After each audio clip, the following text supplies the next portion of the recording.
Hi, my name is Masamoon, and I want to do a live commentary with Rossi-11.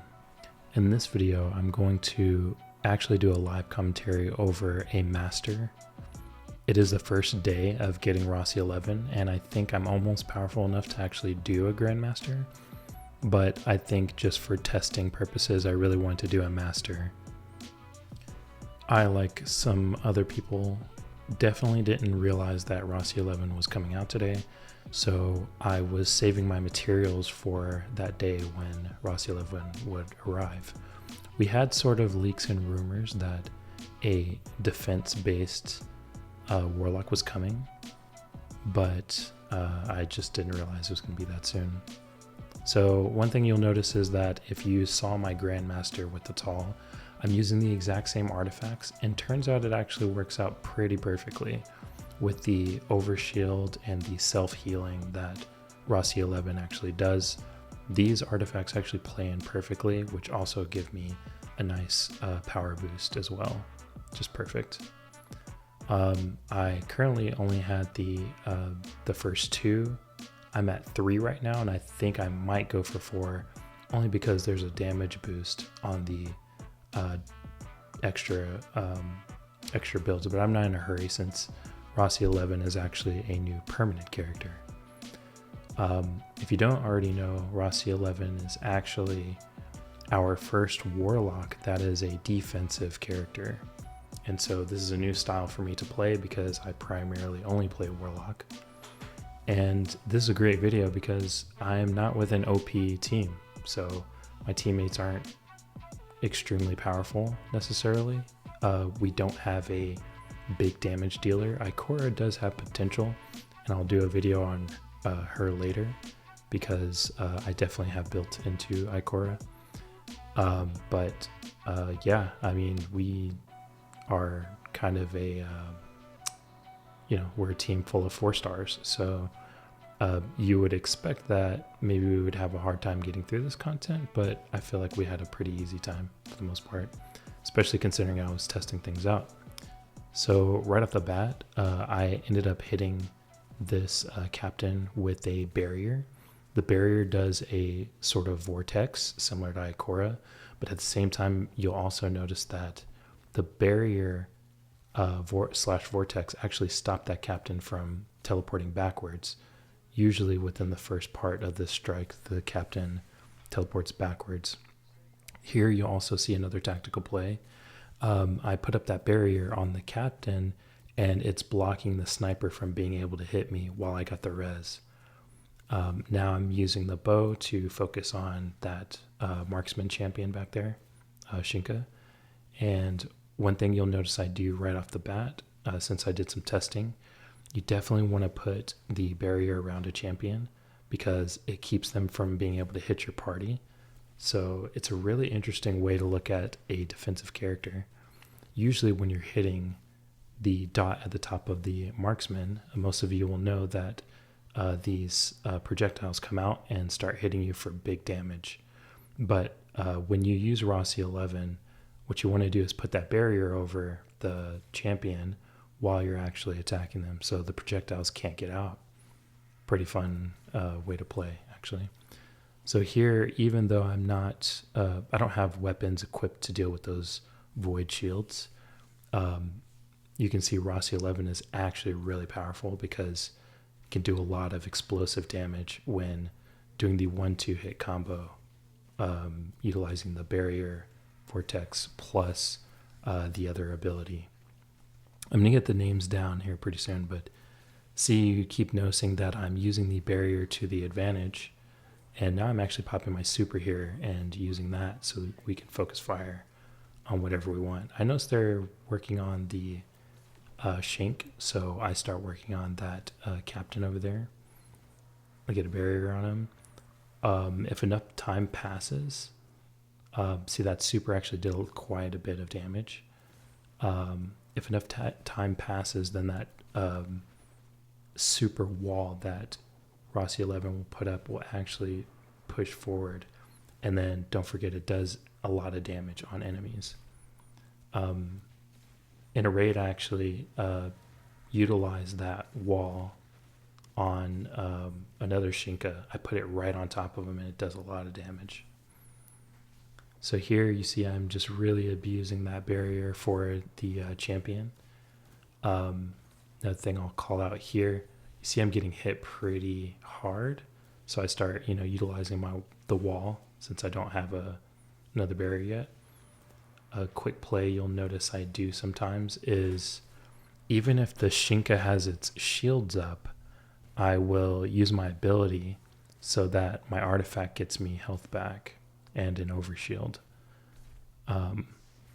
Because when you're using Rossi-11, as long as you actually hit an enemy, you will actually then get the overshield or health buildup. So even if I wasn't going to do any damage, it was a strategic play to stay alive by hitting that champion.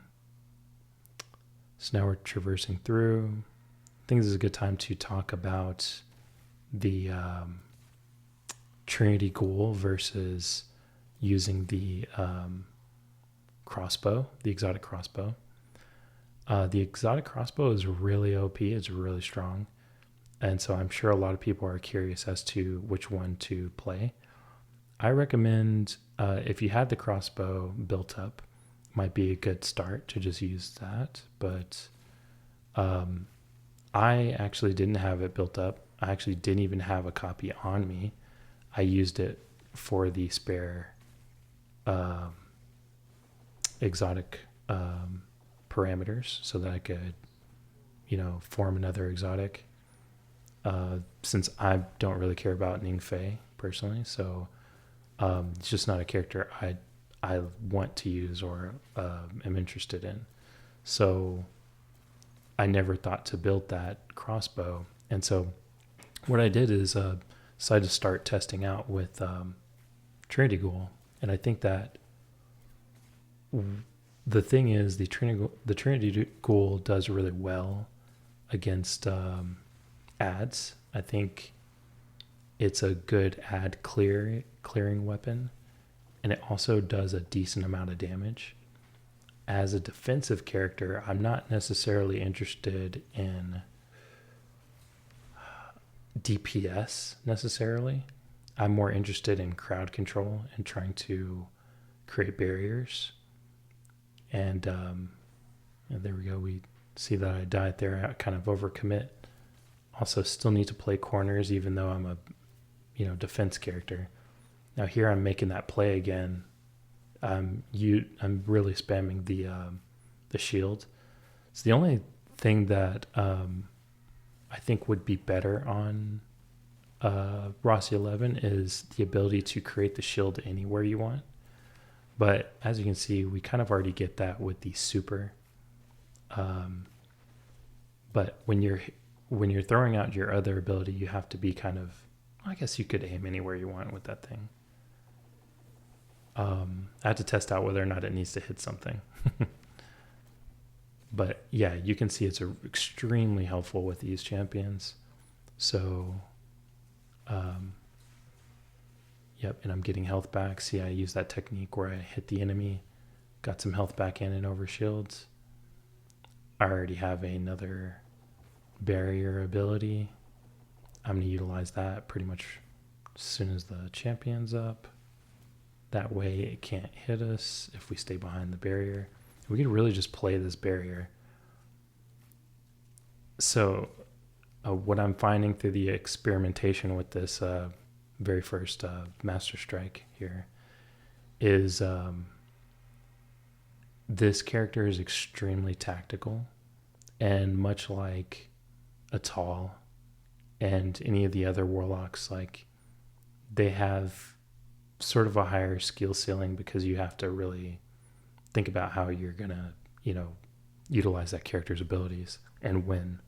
You can't just go off spamming them. It's a good idea to think about it. So like this guy right here, extremely dangerous, would have completely destroyed me right off the bat, but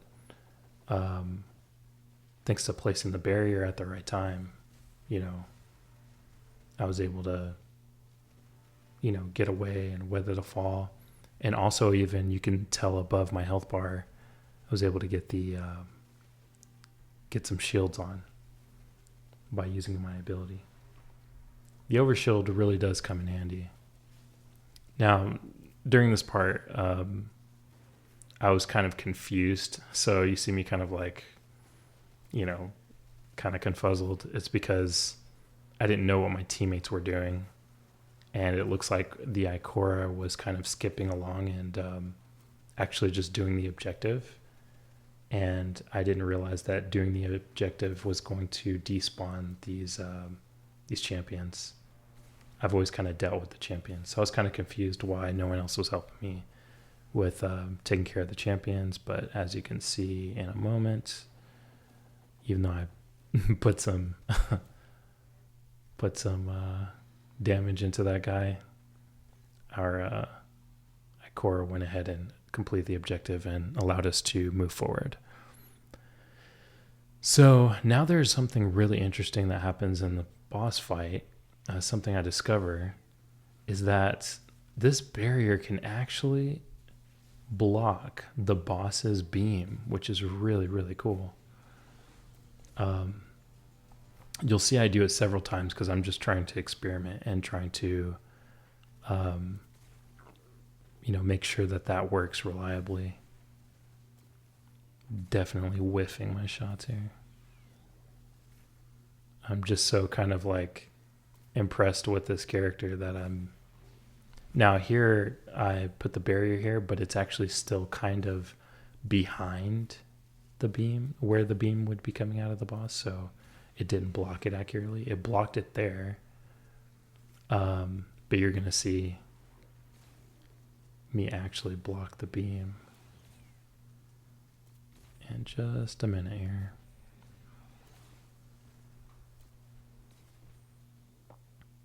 Right here.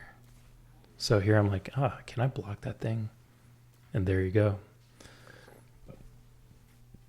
That is really, really powerful. The fact that it's stopping the boss from actually, doing damage on someone. It's pretty cool. So I imagine its usefulness in a Grandmaster. I'm going to try that out probably tomorrow. All right, boss is immune. So now we're kind of in the final phase. And one thing that you'll notice with Rossi-11 is, at least at the moment, I don't feel the power out of Rossi, but that's not the type of character he is, right? He's not an offensive character. So you shouldn't have expectations of, I don't think you should have expectations of him being like ultra powerful or anything like that. Rossi is just a really good team player. And it's kind of the characters I'm attracted to begin with. So the value here that you should be thinking about if you're thinking about building Rossi-11 is, how well you can do in day one raids and things like that. That's where the real value starts coming out. Rossi can basically take care of himself. Even though it wasn't hard mode raid, and the raid that I did earlier, I was able to kind of take care of a plate on my own, an entire side on my own without any issues at all. Didn't even get close to dying. So I think that is something to be said for supposed 4-star character. And so here, this is what I'm talking about when it comes to not feeling powerful necessarily. So I start kind of switching it up and start experimenting again. I did spend, as you can see, you can do a lot of damage, single burst damage on a target by doing a 1-hit 1-2 combo, utilizing the barrier and your special ability. As you level up your abilities, there's explosive damage that happens when you do your kind of shockwave ability inside of a barrier. So also here you'll notice that Rossi-11 Super it's okay here. It's helpful. It would probably be more helpful in a Grandmaster, but the fact that his shield it's not able to hit the boss because the boss is suspended way up in the air. That's kind of like the only disadvantage, you know. Maybe this isn't the best place for his ability to shine. That wall does a lot of damage, so I imagine a boss where you know, you have they're on the floor. I think that's going to be a really big play. I can't wait to see that. So anyway, that was a master. Like I said, this is the first day of all of us having Rossi-11. So, you know, I focused on just like, you know, doing a master really quick to see, yeah, after I went into the practice range and kind of built him up and tested his abilities, just to see like how viable he is. And I was already looking forward to this character, so I'm building this character all the way up. Might end up being my most powerful one, even above Atal. At the moment of me making this video and the commentary, he is at 66,000, and hopefully sometime tomorrow I'll have him at 68 or maybe 70k. So, but yeah, that is Rossi-11. Hopefully this was informative and helped out for anyone who's kind of debating whether or not they want to use him. Probably got him while trying to get the new 5-star character. I'm not interested in the 5-star character. I had been saving for this character. I wanted a defense warlock, and I primarily only play warlock characters. So yeah, so leave a like and comment, you know, let me know like if there's anything else you want to know. People have kind of asked me just random questions in the comments, and that's super cool. So, but anyway, I'm enjoying it. Hope y'all are enjoying it too. Take it easy.